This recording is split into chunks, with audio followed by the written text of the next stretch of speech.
3 से 5 मिनट तक हम सब खत्म कर लेंगे. Okay, let us start.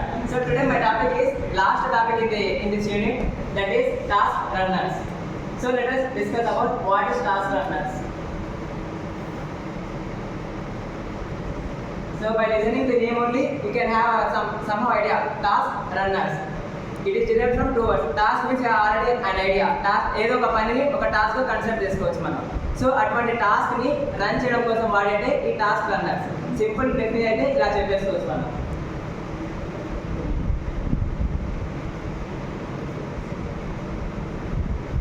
So task runners అనేది మన ప్రోగ్రామింగ్ లాంగ్వేజ్ అంటే ఫ్రంట్ ఎండ్ డెవలప్మెంట్లో వీటిని ఆటోమేటిక్ చేయడం కోసం ఏ ఫంక్షన్ అయినా సరే దానికోసం ఈ టాస్క్ రన్నర్స్ని వాడతాము.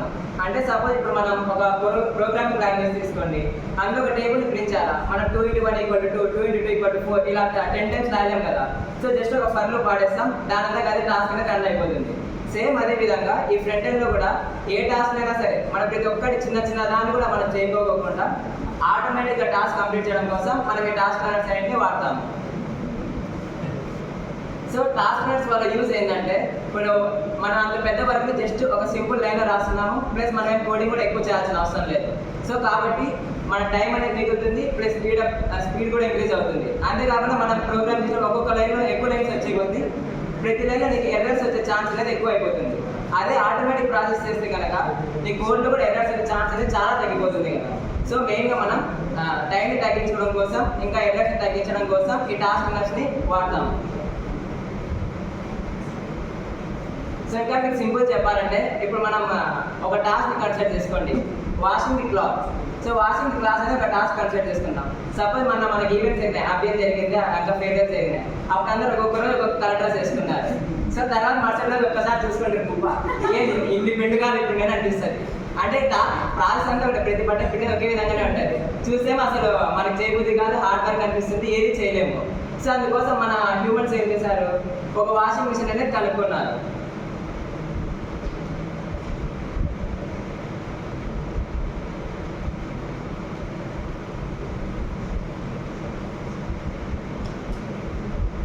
సో వాషింగ్ మిషన్ రావడం వల్ల మనకి ఏమవుతుంది, సో టాస్క్ అనేది చాలా సింపుల్గా అయిపోతుంది. మనం చేసే గంట సేపు మన దాని మీద నీడైంచే బదులు జస్ట్ వాషింగ్ మిషన్ వేసి సర్ఫేసి నీళ్ళు వేసి దాని దగ్గర స్విచ్ ఆన్ చేసి అంతే, మొత్తం పని అంతా అదే చేస్తుంది. ఇది same in programming terminology also.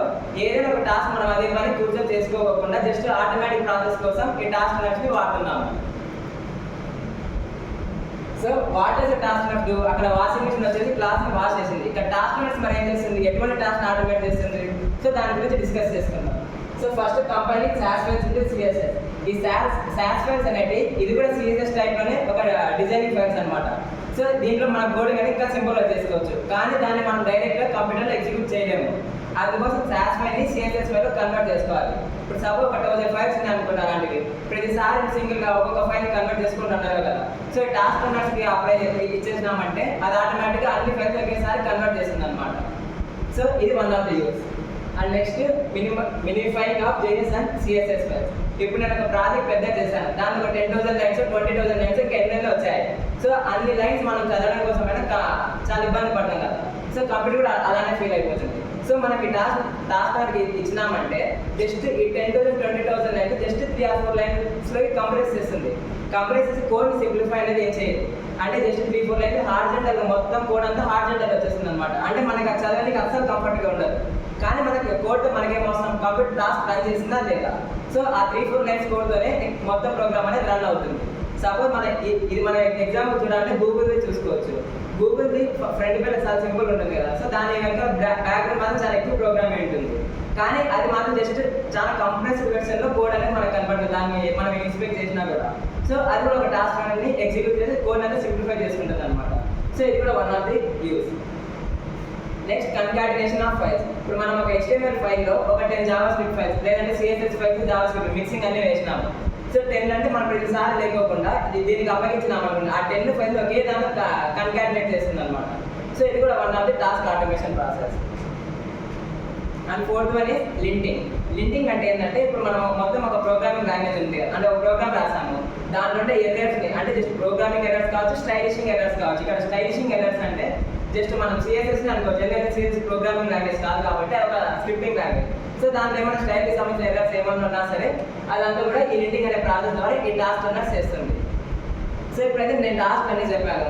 But ఇప్పుడు మనకి వాషింగ్ మిషన్ చూసుకుంటే ఫ్రంట్ లోడ్ అనేసి టాప్ లోడ్ అనేసి డిఫరెంట్ టైప్స్ ఉన్నాయి. ఒక చిన్న టాస్క్ ఇచ్చే దాంట్లో ఇలా టైప్స్ ఉంటే మన ఈ టాస్క్ కూడా టైప్స్ ఉండడం తప్పలేదు కదా. సో అందుకోసం టాస్క్ రన్నర్స్ 2 టైప్స్గా డివైడ్ చేసినారనమాట. సో వాటి గురించి డిస్కస్ చేసుకుందాం. సో గల్ప్ అండ్ గ్రాండ్ ఈ 2 అనేది టాస్క్ రన్నర్స్ అనమాట.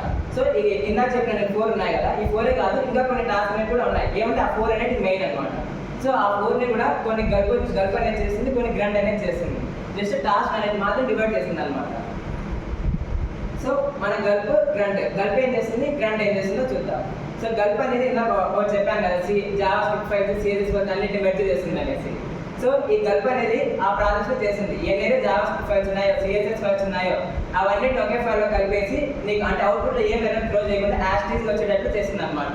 అదే మనం చేస్తే ఖచ్చితంగా అన్ని ఫైల్స్ మెర్జ్ చేసినప్పుడు ఏదో ఎర్రర్ అనేది వస్తుంది. సో ఇది ఆటోమేటిక్ ప్రాసెస్ దానికంతా నేర్పించేసి ఉంటారు కాబట్టి ఎర్రర్స్ అనేవి ఉంటావు అనమాట.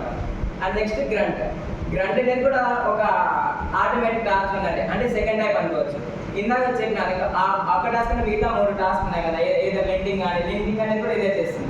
ఇంకా మినిఫికేషన్ అంటే ప్రోగ్రామింగ్ లాంగ్వేజ్ మొత్తాన్ని కంప్రెస్ చేయడం కానీ అది కూడా ఈ గ్రంట్ అనేది చేస్తుంది. ఇంకా కంపైలేషన్ అంటే సాస్ ఫైల్స్ నుంచి నీకు సిఎస్ఎస్ ఫైల్స్ లో కన్వర్ట్ చేస్తున్నాను కదా, అది కూడా ఈ గ్రంట్ అనేది చేస్తుంది. ఇక్కడ గల్ప్ అన్నా గ్రంట్ అన్నా కానీ లోగోస్ ఎంత వాటి లోగోస్ ఎంత అదేదో ఉంది ఇదేదో ఉంది అంటున్నారు. జస్ట్ లైక్ యాజ్ పైథాన్ మనకి ఈ పైథాన్ బొమ్మ అయితే ఎలాగైతే లోగో ఉంటుందో సేమ్ అదే విధంగా గల్ప్ అంటే డ్రింక్ లిక్విడ్ అని మీనింగ్ వస్తుంది అనమాట. సో డ్రింక్ లిక్విడ్ కాబట్టి దానికి ఆ లోగో అనేది పెట్టేశారు. ఇంకా గ్రాండ్ అంటే Grunt means is a pig, meaning వచ్చేసి పిగ్ అనమాట. సో అది పైథాన్ పెట్టినట్టు గ్రాండ్ యొక్క లోగో అంటే గ్రాండ్ అంటే పిగ్ కాబట్టి పిగ్ లోగో అనేది డిఫైన్ చేశారనమాట. So these are about Gulp and Grunt. Thank you.